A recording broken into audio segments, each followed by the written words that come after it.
Bonsoir à tous, bonsoir à toutes mes amis merengues, j'espère vous retrouver au meilleur de votre forme comme toujours. Le Real Madrid qui affronte Valence demain soir, 21h, c'est la journée numéro 13 en Liga. Valence qui est 8ème, le Real Madrid 2ème, il ne faut pas l'oublier après ce match nul face au Rayo Vallecano. Le Real qui doit retrouver le chemin des victoires en Liga. Je vous laisse avec les déclarations du coach Carlo Ancelotti lors de cette conférence de presse d'avant-match.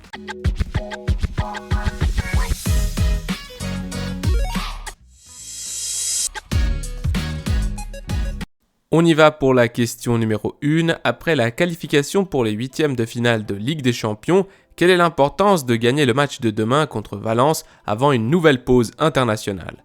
Carlo répond « Je pense que ce sera un match. J'aime la façon dont Valence joue, c'est une équipe très dynamique, très bien organisée, donc je pense que nous devrons très bien jouer pour prendre des points demain. » Question numéro 2, je voulais vous poser une question sur Bellingham. Je voulais savoir dans quel état il se trouve, s'il est rétabli, s'il va jouer demain, s'il y a un risque ou s'il serait même préférable qu'il se repose pendant la pause internationale et qu'il récupère totalement de son épaule.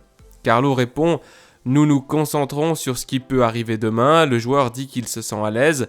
Aujourd'hui, il s'est entraîné normalement. Il a joué le mini-match. Il est donc disponible et je pense que si rien d'étrange ne se produit au cours des dernières heures, il jouera. » Question numéro 3. La semaine a été marquée par de nombreux renouvellements de contrats. Je ne sais pas si cela vous fait envie de voir ces joueurs-là. Pensez-vous que vous serez aussi sur ces photos avec le président en train de renouveler ou non ? Carlo répond « Si j'envie les joueurs madrilènes qui renouvellent leur contrat, pas du tout. Comme je l'ai dit, nous avons le temps de parler de ces choses-là, je suis très heureux. Comme je l'ai déjà dit l'année dernière, l'avenir de ce club est déjà écrit et évidemment avec ses joueurs, il y a le présent, c'est-à-dire l'effectif actuel, et il y a l'avenir, c'est-à-dire les jeunes joueurs que nous avons et qui renouvellent leur contrat parce qu'ils aiment beaucoup être ici. Question numéro 4, il semble qu'Arda ait une nouvelle blessure, je ne sais pas comment va le gamin, qu'est-ce qu'il a ? Qu'est-ce qu'on peut attendre de lui et s'il va être absent comme la dernière fois ? Je ne sais pas ce que vous pouvez nous dire. Carlo répond malheureusement, c'est arrivé avant le match contre Braga, cela n'avait l'air de rien, mais ça le gêne encore ces jours-ci.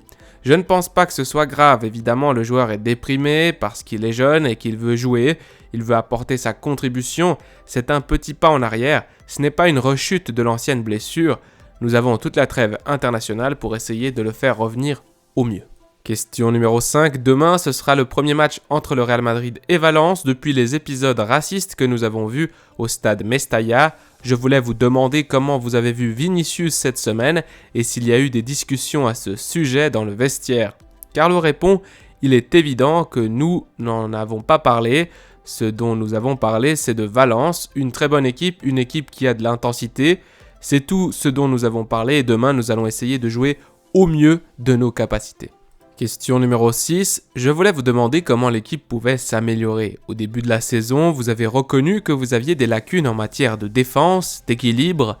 Vous semblez y être parvenu, vous avez 5 matchs sans défaite au Bernabéu. Vous êtes l'équipe qui a encaissé le moins de buts en championnat. Avez-vous déjà atteint le niveau que vous souhaitez ou que devez-vous encore améliorer pour atteindre ce meilleur niveau ? Carlo répond « Je pense qu'à certains moments, nous avons eu un très bon niveau, nous avons montré un très bon niveau, défensivement et offensivement. Ce que l'on essaye de trouver tout au long de la saison, c'est la continuité en faisant bien les choses. Nous n'avons pas toujours été constants, mais pour l'instant, je suis assez satisfait de ce que l'équipe a proposé, de la façon dont elle a changé, en particulier sur le plan défensif, et aussi de l'attitude que nous avons, qui est bonne. Nous devons faire preuve de continuité dans tout ce que nous faisons. » Question numéro 7. Je dois vous poser à nouveau la question au sujet de Güler, car c'est la 3e blessure, si je ne me trompe pas, depuis qu'il est arrivé au Real Madrid. Il n'a pas encore fait ses débuts. C'est une boucle compliquée dans laquelle ce jeune semble entrer. Au-delà du fait que je comprends qu'il soit affecté par la situation, je ne sais pas comment vous le vivez au club et comment vous envisagez son avenir parce qu'il s'est blessé déjà 3 fois récemment et qu'il n'a pas encore fait ses débuts. Soit je suis complètement fou les amis, soit Carlo Ancelotti va nous dévoiler ce que je pensais depuis le début, mais je vous laisse juger d'après sa réponse. Il raconte « La première blessure était une déchirure du ménisque qu'il avait déjà subie l'année dernière et qu'il n'a pas supporté. Il a été opéré et comme c'est souvent le cas, lorsque vous subissez une opération du ménisque, cela change un peu votre posture. Le joueur pousse plus avec la jambe qui n'est pas blessée. Et il peut donc arriver, lors du processus de récupération de guérison d'une intervention au ménisque, comme c'est le cas pour la récupération au niveau du genou, d'avoir des problèmes musculaires ensuite. C'est ce qui est arrivé et c'est ce qui arrive à Güler. Son avenir est le plus beau des avenirs. C'est un joueur très talentueux. Je peux comprendre que le joueur soit déçu, mais c'est un petit problème musculaire. Je peux comprendre que cela l'affecte. Moi, j'ai une expérience personnelle. J'ai dû être à l'arrêt pendant 2 ans quand j'avais 21 ans et je suis revenu après 2 ans et ma carrière a été... L'avenir de Güler n'est absolument pas remis en question. C'est juste un moment et j'espère qu'il se remettra bien après la pause. Question numéro 8. J'aimerais savoir si vous vous êtes senti visé par la lettre que Valence a envoyée aux supporters qui se rendront au Bernabéu. Carlo répond non, je ne crois pas. Je pense que les supporters qui viennent ici doivent venir avec le maximum de tranquillité, profiter du match qui, j'en suis convaincu, sera un très beau match parce que les deux équipes pratiquent un football intense. Et demain, ce sera un match intense, donc les supporters de Valence, les Valenciens, doivent venir au stade sans problème et dans la plus grande tranquillité. Question numéro 9. Avec l'absence de Kepa, j'aimerais savoir si vous avez déjà décidé qui seront les 2e et 3e gardiens de l'équipe première.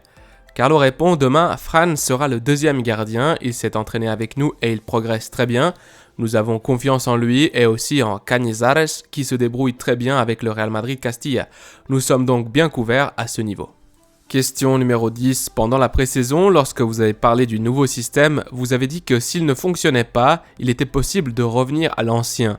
Je voulais vous demander si après 16 matchs, vous êtes déjà convaincu qu'il n'y aura pas de retour en arrière possible et comment s'est déroulée la mise au point de ce nouveau système. En répondant amplement à la question, Carlo Ancelotti qui me vole un peu une idée de vidéo, je vous l'avais dit lors du débrief du match face à Braga, le Real Madrid en phase défensive qui défend en 4-4-2 à plat et en phase offensive avec ballon, même sans ballon, c'est assez un petit peu, on va dire, aléatoire, créatif, parfois un 4-2-2-1-1, ça dépend de la position des joueurs et Carlo Ancelotti qui va répondre en ce sens, donc peut-être que je ferai quand même la vidéo, mais voici ce qu'il a dit. Carlo qui répond donc, en ce qui concerne le système, nous devons ouvrir un débat car nous l'avons changé. Je ne sais pas si vous l'avez remarqué, mais sur le plan défensif, nous avons changé. Nous défendons presque toujours avec 2 lignes de 4 et par rapport à la pré-saison au premier match, avant c'était une formation en losange très claire. Maintenant, la position de Bellingham est beaucoup plus à gauche, donc le système défensif a changé et cela nous a donné de bons résultats.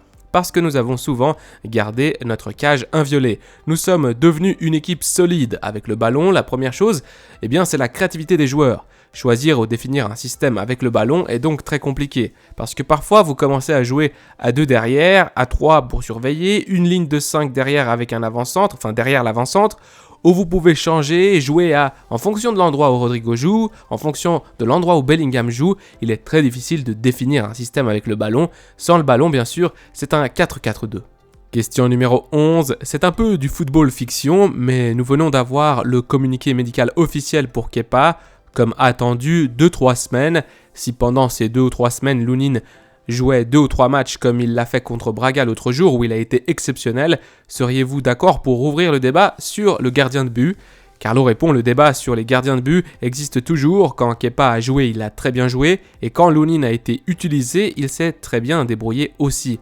Le débat est donc toujours ouvert, il faut qu'il y ait de la concurrence et qu'on choisisse ensuite. Je ne dis pas à chaque match, mais à chaque moment, parce que tout le monde peut passer par un bon moment, à un moment un peu moins bon, et alors le remplaçant doit être prêt.